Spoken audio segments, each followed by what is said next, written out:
The analysis fixated on missile stockpiles is a strategic diversion.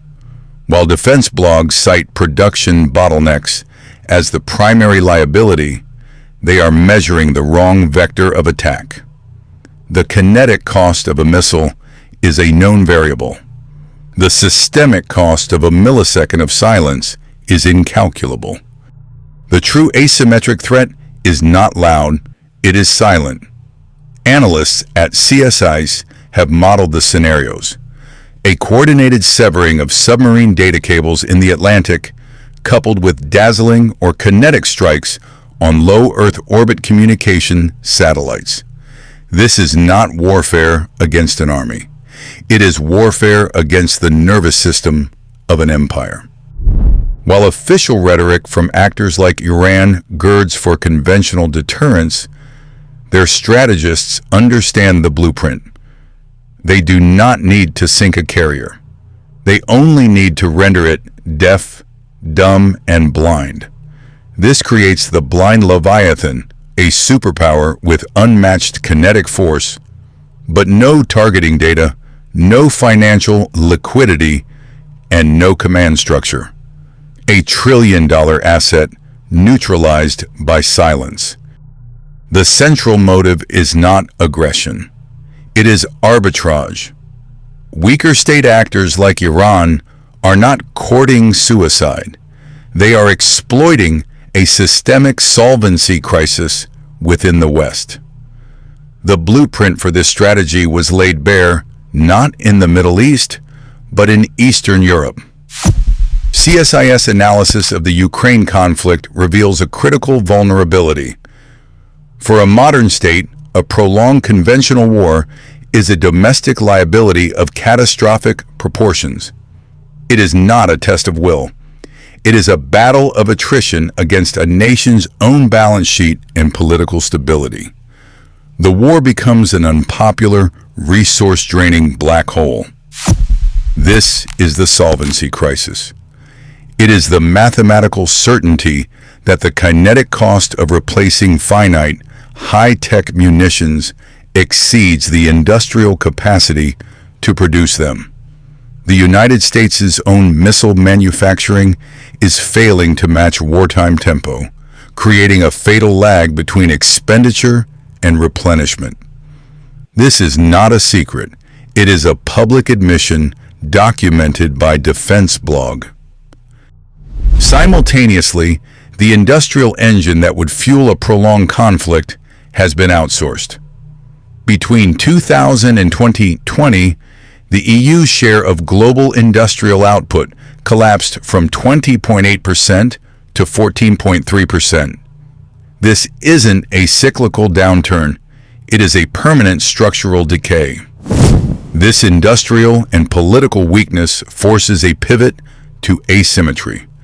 Adversaries understand they do not need to win a symmetric, head-on conflict. They only need to protract it. By initiating a low-cost, high-attrition engagement, they force the Western superpower to burn through its limited inventory and political goodwill, accelerating its own solvency crisis. The Iranian rhetoric is not a bluff. It is a calculated bet on Western bankruptcy. The core of the strategic liability is not found in policy documents, but on the price tag of kinetic assets. Analysts at the Royal United Services Institute, ERUSI, have laid bare the math. A $5 million main battle tank can now be neutralized by a $500 first-person view drone. This is not warfare. It is a solvency crisis executed with explosives. The defending asset must achieve a 100% success rate forever. The attritional drone only needs to be successful once. This economic inversion is the democratization of violence, the protocol by which weaker state actors and even non-state groups can achieve a level of lethality once monopolized by superpowers. They do not need to build a tank factory. They only need to outproduce the West's ability to absorb losses. With U.S. missile manufacturing already failing to match wartime tempo, the industrial base cannot sustain the kinetic cost of this new reality. The adversary's strategy is not to win a direct engagement, but to bankrupt the war machine through 1,000 cheap cuts. The primary theater of operations is not a conventional battlefield. It is a global network of gray zones. These are nations destabilized from within, functioning as systemic pressure points and proxy laboratories. CSIS reports identify escalating instability in regions like South Africa not as isolated crises, but as live-fire exercises for economic warfare. The objective is not conquest, it is data acquisition. Adversarial actors use these zones to test the West's degraded response protocols, measuring supply chain latency and political will under stress. This isn't a mistake, it's a blueprint. Warnings from nations like Canada about foreign interference are systematically misdiagnosed as domestic issues. They are, in fact, symptoms of these regions being used as staging grounds to probe the soft underbelly of Western alliances. For an actor like Iran, which openly girds its rhetoric for conflict, these laboratories provide a low kinetic cost method to map out the very industrial vulnerabilities documented by Western analysts. The de-industrialization of Europe, which saw its share of global output collapse by over 6% between 2000 and 2020, created this vulnerability. An adversary doesn't need to defeat a carrier group if it can sever the industrial base that fuels it. These gray zone operations are the reconnaissance phase, designed to calculate the precise level of attrition the West can sustain before its systemic solvency crisis forces an escalation to a launch-on-warning posture. The math doesn't lie. Each successful probe in a proxy laboratory brings the core powers one step closer to that kinetic ultimatum. The launch-on-warning doctrine is not a choice. It is a mathematical protocol designed to solve an extinction-level problem. In a nuclear exchange, the side that strikes first has the potential to eliminate the other's ability to retaliate. To counter this, superpowers adopted a policy of launching their own missiles the moment a hostile launch is detected, before the incoming warheads arrive and destroy the silos. Waiting for impact confirmation is not caution. It is systemic suicide. This protocol, however, has a fatal vulnerability in the modern era: the fog of digital war. An asymmetric actor, understanding it cannot compete with conventional force, does not need to launch a physical missile first. As analysts at RUSI and CSIS have repeatedly warned, the primary vector is a cyber attack designed to blind the West's early warning infrastructure, the satellites and radar arrays that detect a launch. The screen goes black. The commander now faces a solvency crisis with a sub-5-minute deadline. Is this a system failure, or is this the deliberate blinding that precedes a decapitating first strike? The protocol dictates the answer. In the absence of data, the system must assume the worst-case scenario. To hesitate is to gamble with national existence. The fear of being wrong forces the commander to launch based on what he can no longer see.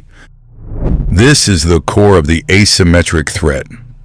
An adversary, emboldened by rhetoric source number one, knows the West's industrial base is brittle.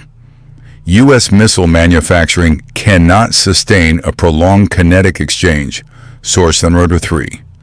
Therefore, the cheaper, more effective strategy is not to win a war of attrition, but to trigger the launch protocol through digital means. The system's own logic, designed to prevent defeat, becomes the very mechanism that forces escalation towards a kinetic and potentially nuclear resolution.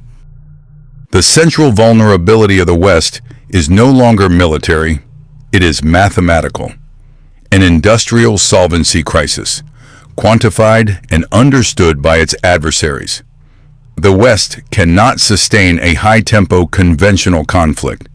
According to CSIS analysis, the industrial base lacks the capacity for surge production. United States missile manufacturing, for example, is failing to keep pace with the kinetic cost of modern warfare. This decay is not isolated. Between 2000 and 2020, the EU's share of global industrial output collapsed from 20.8% to 14.3%. That is not a statistic, it is a strategic liability.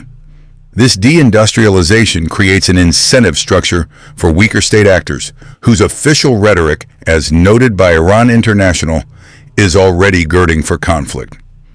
They are not preparing for a symmetric war, they are preparing to exploit a systemic weakness.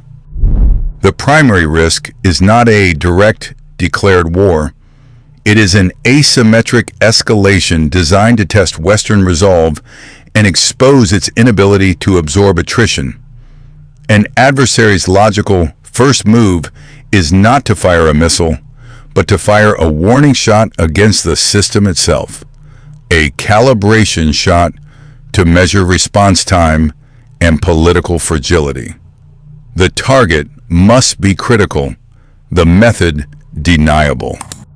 Within the next 12 months, expect a coordinated, non-kinetic strike on a key transatlantic subsea data and energy interconnector, likely in the North Atlantic or Baltic Sea. The event will manifest as a simultaneous, multi-day blackout of a Tier 1 data center hub and a regional power grid failure. It will be attributed to a seismic event or a cascading technical malfunction. It will be neither.